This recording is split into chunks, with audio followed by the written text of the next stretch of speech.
Hi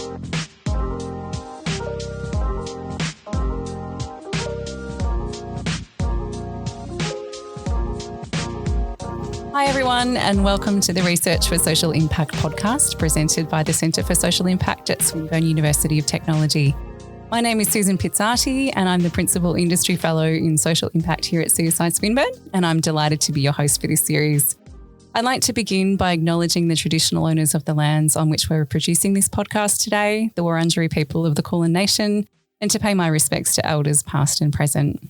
For those of you who may not be familiar with CSI Swinburne, we're a highly industry-engaged, practice-oriented research and teaching centre based at Swinburne School of Business, Law and Entrepreneurship. We're one of 4 university-based nodes of the highly respected CSI National Network, which also includes the University of New South Wales, Flinders University and the University of Western Australia. So throughout this series, we'll be bringing you conversations, interviews and information from our researchers, sector experts, industry partners, and even our students and alumni aligned with our core areas of work, which include social entrepreneurship, social finance and investment, measuring and communicating social impact, community services innovation, and employment service system reform for marginalised groups. On today's episode, we've brought 2 CSI researchers together to dive into the topic of outcomes measurement. Measuring outcomes in human services is becoming increasingly common and is often required as part of service accountability and being able to demonstrate service effectiveness. What, though, do we mean by outcomes measurement, and what are some of the challenges encountered in undertaking this endeavour? We're going to attempt to unpack some of that today with 2 of my colleagues here at CSI Swinburne. So joining us for today's discussion is our Centre Director, Professor Erin Wilson, along with Dr. Robert Campain, both of whom have a wealth of experience in outcomes measurement, both from a practical and academic perspective, which they've kindly agreed to share with us today.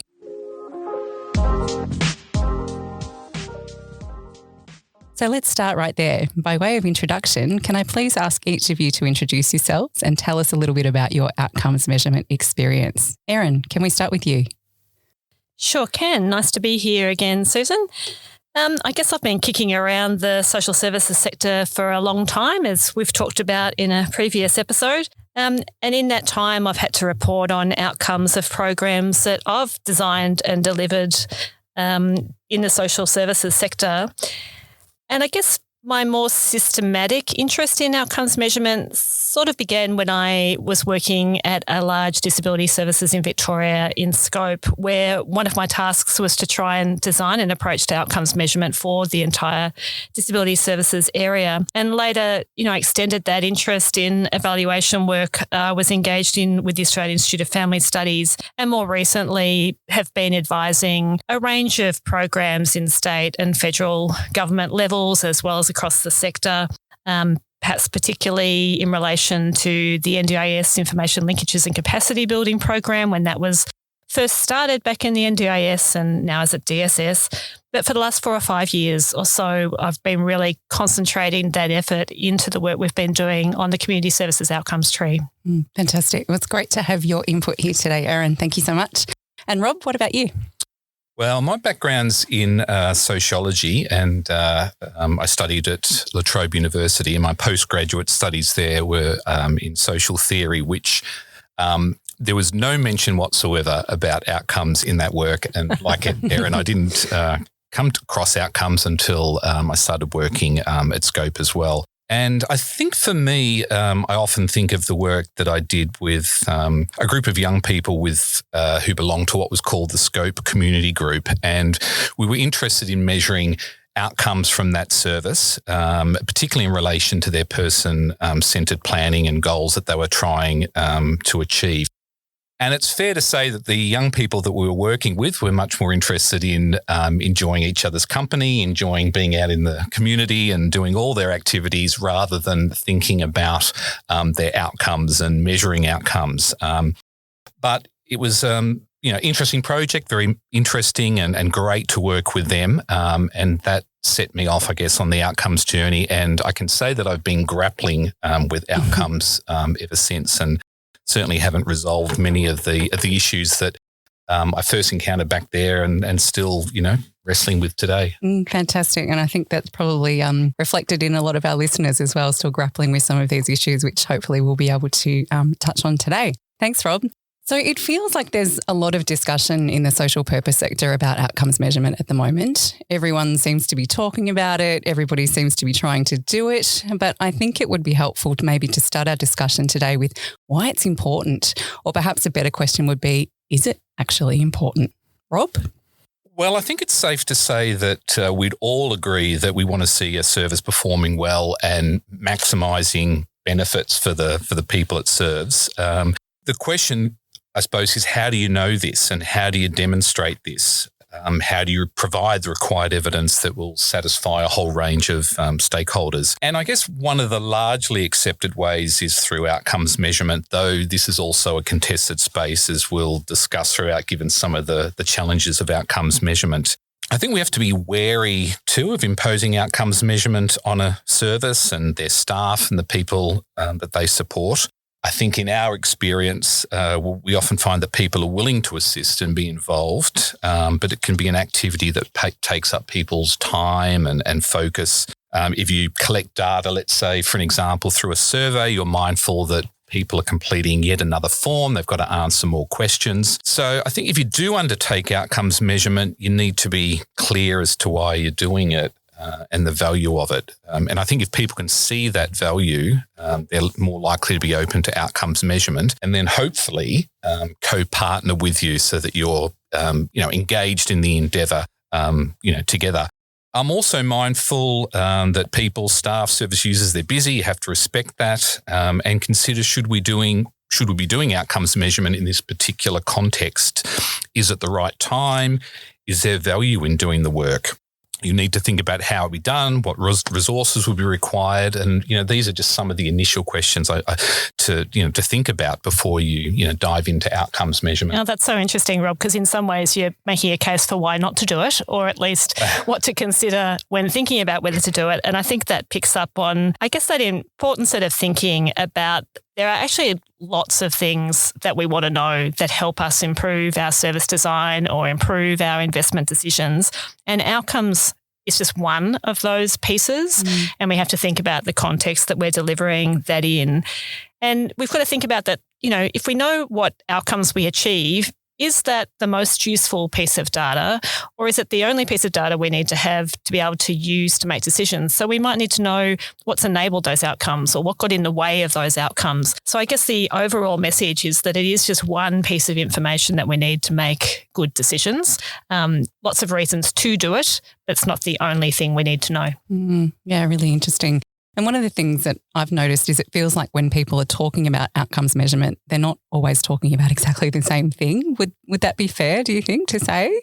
Oh, absolutely. There are so many terms and so many definitions of those terms, and there's not universal agreement on these. We've spent a lot of time looking at the literature, looking at the guides and all of the resources there are, and we're constantly challenged by different ways of using the terms, describing what they mean. And so I think it's not really a fixed science in that perspective.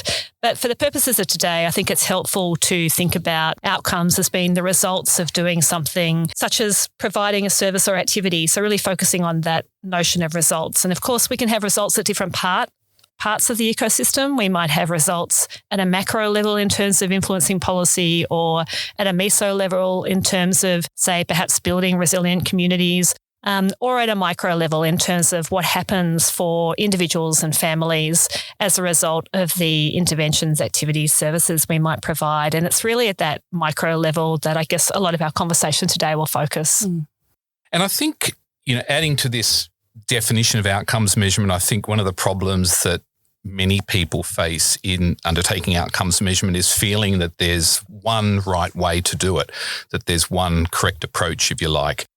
And I think, Erin, that we would agree on this, that we would argue it's not an exact science outcomes measurement, though often when you read articles on, how to undertake outcomes measurement in human services, or the multitude of guides that are out there as to how to do outcomes measurement, you can be left feeling that it's a relatively uncomplicated process. You just follow the 6 or 7 steps in the guide, do this, then this, and this. And you'll end up with your uncontested, verifiable data that will serve as your definitive proof. And it's it's not as simple as that. Outcomes aren't necessarily the result of a linear process. It's not a case of here's your problem, here's your intervention, and then you'll have a positive outcome at the end. There are too many variables and things going on that we can't always account for. And I think we need to recognise that whatever data we collect will always be partial, and we need to accept the limitations of outcomes work while also appreciating and recognising the value it may provide us. And I think, as Erin was touching on before, that it's also valuable and important to consider other sources of data that may add to what you're trying to understand, perhaps data that the service already collects that they may be able to share with you. And of course, there might be ethical issues around that as well.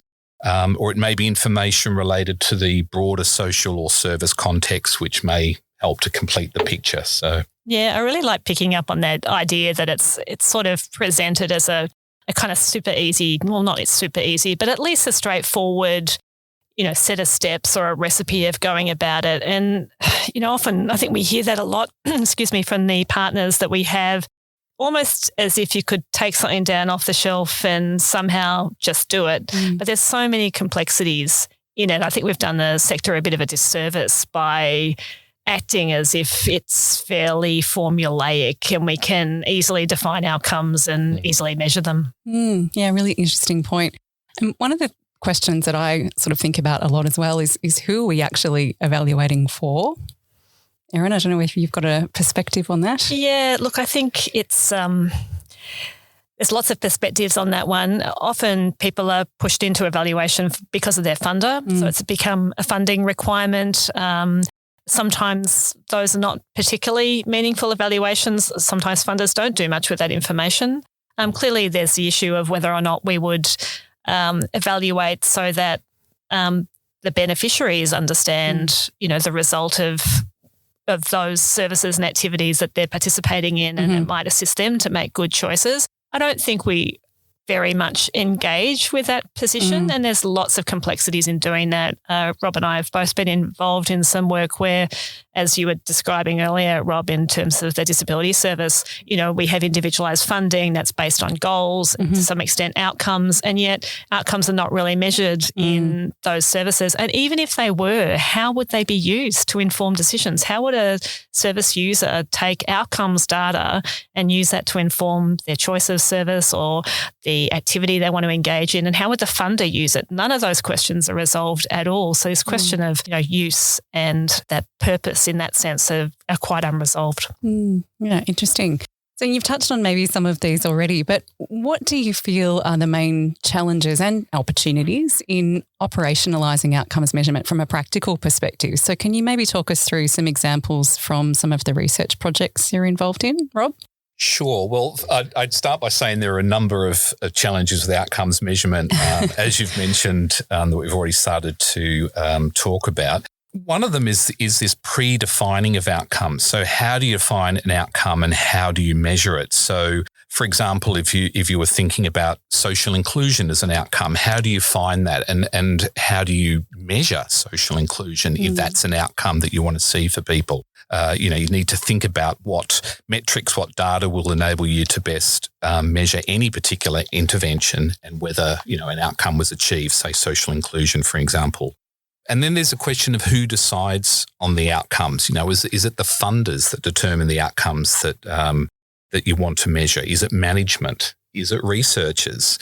Or perhaps service users is perhaps most important of all. And I think one way of addressing these sorts of challenges is working in partnership with stakeholders and in particular ensuring that service users have a meaningful voice. And, we've tried to do that across a number of projects that we've worked on. And it's, can't say that we've always necessarily got it right, but, we've tried to always hold those kind of thoughts and practicalities with us as we've advanced a project. And I think, as I mentioned earlier with the Scope community group, there was, varying degrees of interest and commitment to that project. Yeah, look, I think this notion of who defines outcomes is an interesting one, given that we often inherit outcomes from a funder. We sometimes inherit outcomes frameworks from a funder, or a sector, and they're not always fit for purpose. As we've found when we've gone into examining those,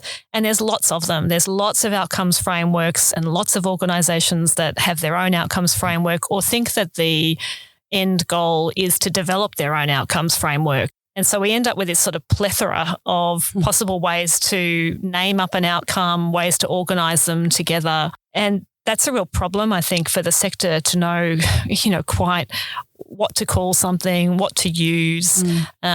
And these approaches are not always helpful, which is why we've spent quite a lot of time over the last 4 years or so trying to build the community services outcomes tree as a catch-all framework of outcomes for the community services sector. And in doing that, we've looked across lots and lots of outcomes frameworks and material, and we've really tried to separate out outcome concepts so that they can be selected, by different organisations and put together in different ways, but that it's a key kind of skeleton framework, if you like, of every concept, we hope, that relates to the community services sector. So it's a kind of one size fits all to some extent that can be customised just to get around this plethora of material that's so hard to find your way through. And then you've got, say, for example, the community services outcomes tree as a framework for outcomes. And then I guess another challenge is what sort of data that you might collect as you use that framework. So do we rely on quantitative data, sort of thinking about numbers?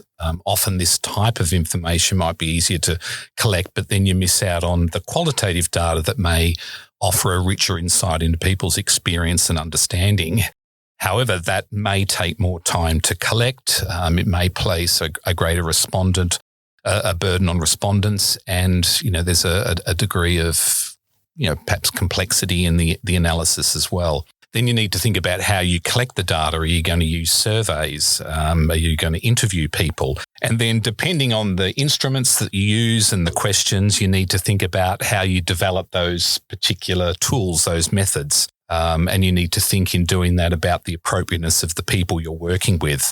And so again, coming back to this idea that working in partnership can help you to start addressing those issues. What are the requirements of the people you're collecting data from? There might be cultural considerations, there might be language considerations. Do you need an easy English version of a survey? So, again, this sort of idea of working in partnership with stakeholders and having conversations is really important. And how have you addressed some of those challenges, particularly around sort of data collection and appropriate methods? Yeah, we had to do some pretty deep thinking particularly around the community services outcomes tree method, because what we'd seen with other frameworks was that you get a framework, but then there's no operationalising of it. So we really wanted to equip the sector as well with some way to operationalise a basic data collection approach. And in doing that, we had to really work with the sector around what's their capacity to even collect data. So you could come up with, an absolutely wonderful approach that's very detailed, will capture lots of things, but it's actually not implementable. So we ended up taking what we're calling a minimum data set approach. So really thinking about what is the minimum, if we just really cut it down to bare bones, the minimum data or information that we need to help us make the decisions we need to make. And so in doing that, we've called out about 4 things. So essentially we've got a basic survey template. It could be an interview template. You can turn it into an interview. It's just a set of questions. And the first set is around outcomes. So it's essentially select the outcomes that are useful for you. And in this instance, we use the outcomes tree, but you could use anything. So select the outcomes that are useful. We use an approach where we ask people to rate whether things have gotten better or worse or stayed the same in relation to that. Then it's important to understand the contributors to outcomes. So what's helping those outcomes be achieved? And equally, what are the barriers to outcomes? What's getting in the way of those outcomes to be achieved? And that might be at the personal level, it might be at the service level, the systems level, in a whole range of areas, because there are many things that affect outcomes. So it's important to capture that. And finally, the information around service improvement. Could the service or the activity be improved in any way? And those 4 things we've found time and time again do give us enough information to then make some meaningful decisions. Fantastic. So a really good baseline. Any other challenges that you wanted to call out? Well, I was thinking as you were talking, Erin, about all that data collected across all those various questions and topics. And I think in relation to that, we need to consider the timing and the appropriateness of data collection, and to recognise that, there might be times where it's more appropriate to collect data. There might be times when it's not, perhaps appropriate to collect data from people, that there may be a respondent burden, people may be undergoing crisis, or even certain questions that you might want to ask may be traumatic or upsetting for people. It's also worth thinking about, is it appropriate to expect that a certain outcome is likely to have been achieved in a certain time or as a result of a particular intervention?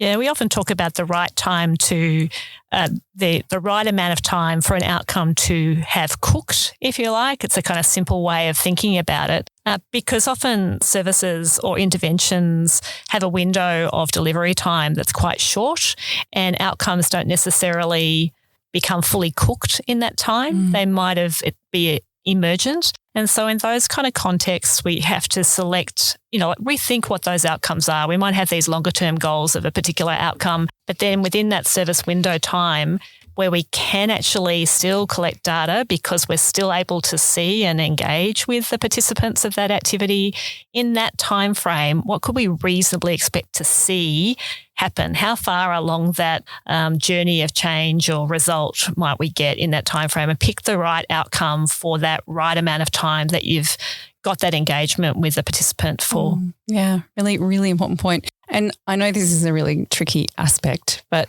we need to talk about attribution, I think. So how do we go about determining what's actually caused an outcome? Very simple. Oh, there's a bit of silence there. It's like, who wants to take this one? Not so simple.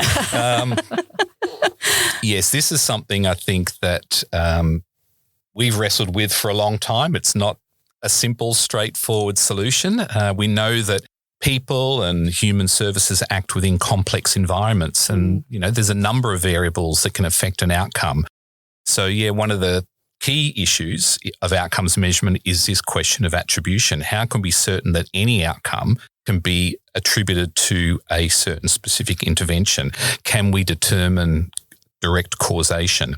And again, I refer back to that initial work that we were doing at Scope, and this is something that I remember we were raising then, trying to work out what an outcome is, and then determining whether or not, or to what extent, the service actually led to that outcome. And I can't say, we certainly haven't solved it, but we've landed on the notion of contribution, as have others. And it's recognising that a multiple number of factors can influence a result, and to consider whether the intervention made a noticeable contribution to the outcome, and in what way. Is there a plausible association that we would reasonably make in terms of a particular intervention and an outcome? And in the surveys that we've used, for example, we've asked people to reflect on whether the service made a contribution to the outcome and to what extent, and then to provide people the opportunity to explain in what way. So again, not that we've necessarily solved it, but that's one way of trying to address that complex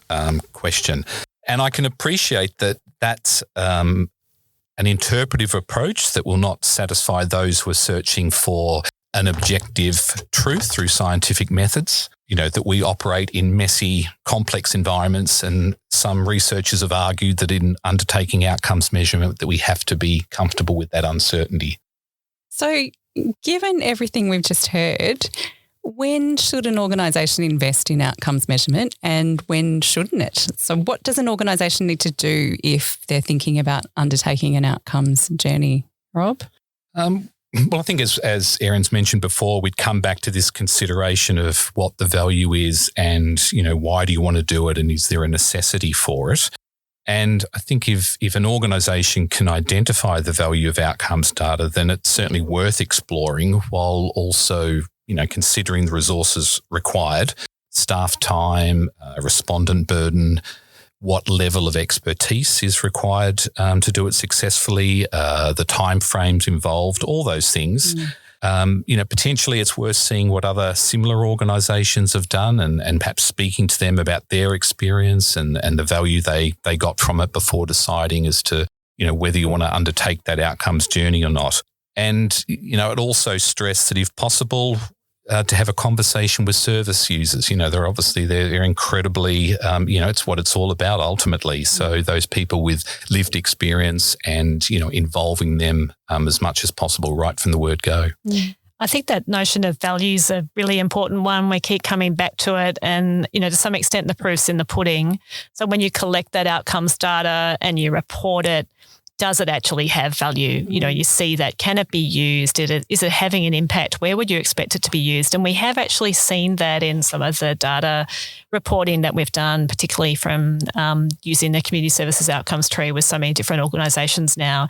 And, some examples of that are we've had, multiple times that different partners have used that approach and taken the outcomes report that's generated as a result of that, taken it to funders and been able to secure further funding. So it's evidence to show we're interested and we're accountable and we've got evidence here, both qualitative and quantitative, to Rob's earlier point, where people have been able to articulate the value the service has had in their lives, the contribution the service has made, the outcomes achieved. And the other example there that I think of is a recent one, working with a partner organisation where the information went back to the practitioners providing that service.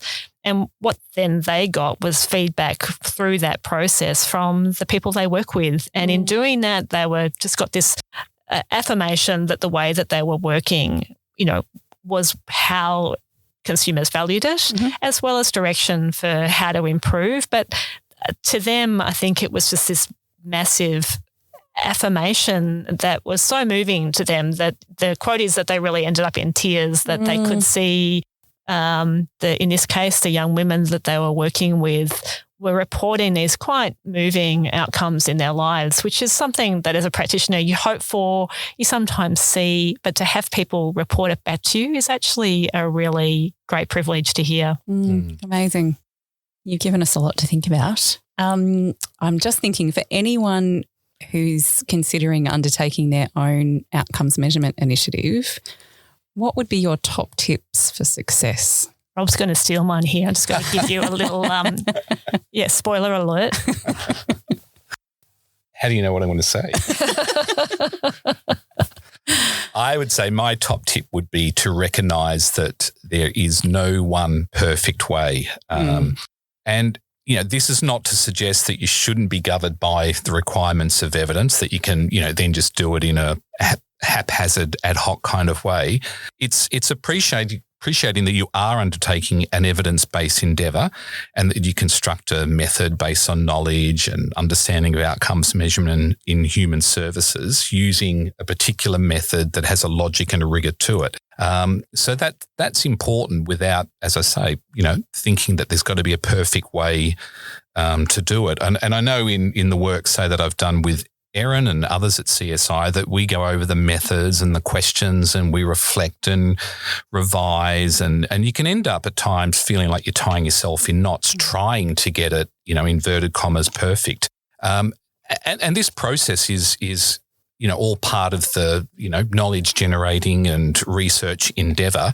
As long as you don't get too tied up on that notion of getting it perfect, that ultimately you need to go through that process and then settle on a constructive way forward while acknowledging its limitations, but of course also, valuing its strengths as well. Okay, so I'm going to let you have no perfect way, and I'm going to add to no perfect way that you need to be pragmatic. Very generous. Thank you.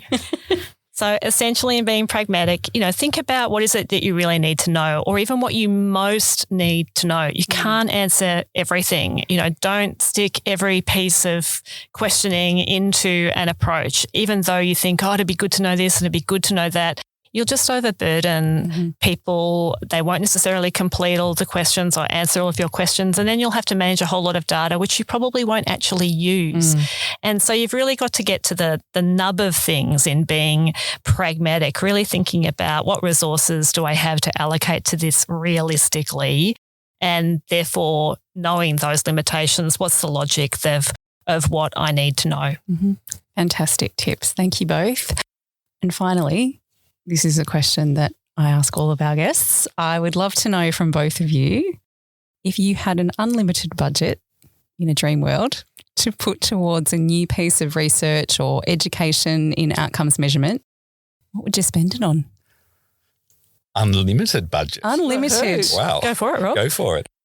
I think I would take an educational approach that recognise that outcomes measurement in human services can't unquestionably be solved once and for all. That, harking back to, what we've been talking about, there are different approaches that you can use as you work across different contexts. So, and I think that being honest about this and that there's no perfect approach that enables us to confront, the messiness and complexity of human environments, that we all work in.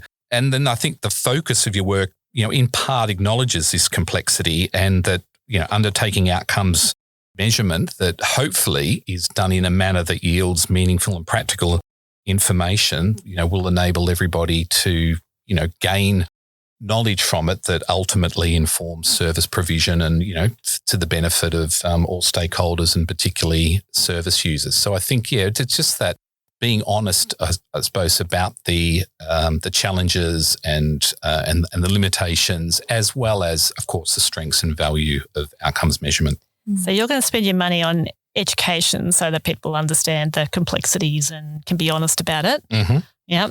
I'm going to spend my money on wanting to do some work to invest in joining up the inquiry around all of the factors in the ecosystem that affect outcomes. Because I think it's like outcomes are the golden goose. We just put all the money in getting the outcomes and suddenly all of our problems are solved. Mm-hmm. And that's just such a simplistic way of thinking about it, because there's so many things, as we've been describing, that affect outcomes and the experiences of people and, trying to make positive change. And I'm quite drawn to this quote from the implementation science people that, systems trump programs. Mm-hmm. So even when you have really good programs, systems will stuff them up time and time again. And that goes to that earlier discussion about why you would try and get data about what are the barriers to outcomes, because there are so many things that gets in the way of people having the outcomes they want in their lives. And what we have to do is put some more investment into understanding the way these things interrelate and therefore where we put our effort to make change, because it's not just in one place. It's not just in the delivery of service, albeit necessary and important.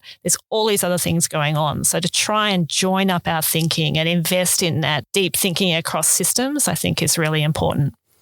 Fantastic. Now we know we just got to find that unlimited budget for you, don't we? So we can put it all into place. Wouldn't that be wonderful? Looking forward to it. Yeah. Thank you so much to both of you for your time today. It's been such a pleasure to speak with you. You've given us a lot to think about. I'm sure many people will be wanting to explore your work in some more detail after listening to the episode. So we'll obviously be putting some links to what you've talked about today, some of the research, some of the programs that we've discussed in the show notes. But if people would like to contact you directly for more information, what's the best way for them to get in touch with you, Erin? Probably for me, the easiest is just to go to my LinkedIn profile, Erin Wilson. Otherwise, you can find me on the Swinburne site as well. Fantastic. And Rob? Well, I'll send people to our Community Services Outcomes Tree website. You can just type that in and that'll take you there. And then you can go to the contact page, which has email contact details. So that's a bit of a plug for the Outcomes Tree as well. Very smoothly thrown in there. Pay you for that later. Yeah.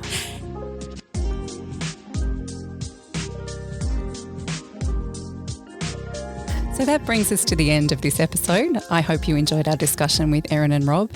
If you're interested in learning more about outcomes measurement, or perhaps even considering beginning or developing your career in the social impact field, you might be interested in our Graduate Certificate of Social Impact that we offer here at CSI Swinburne. The program is designed to help you to advance your career in social impact, providing you with the skills to lead effectively in a changing social economy and develop innovative responses to complex social and business problems.